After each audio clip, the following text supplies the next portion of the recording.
Hello, hello. This is Juwan with Simple Syrup. Emotional Intelligence 101. And it's going to be about anxiety. Now, this is how I make sense of anxiety and how I cope with it if I ever had it or have to exist with it. Anxiety is simply expectations and explanations. When you put an expectation on something, I need to be here, I need to do this, I have to have this done by this certain amount of time, or they expect me to, they want me to, I have to live up to. These are expectations. And then what we do is for those expectations, because we don't really know how to make them happen, we give them explanations. And not so much for other people, we give them to ourselves so they make sense of why we're holding on to something that really is not something that we can control.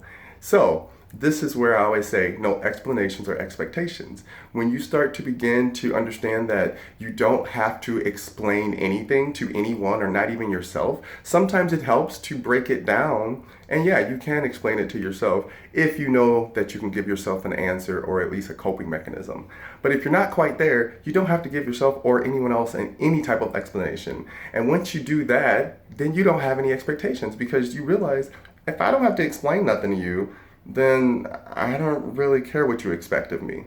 And may that feel negative or not to someone else, that to me is self-preservation, and that is how you protect yourself, not only from outside influences, but also how those influences start to embed themselves into your life and into your psyche, because that's where it really starts. Most of it is always perception of something else projected back, a conditioned bias, as I always say, and then after that, it comes back to us again as an expectation and these explanations, and then we just live our lives with all this I have to finish, I gotta be here, You don't have to do anything.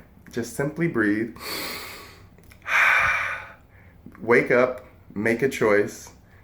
Whatever that choice is, continue to keep making choices throughout the day.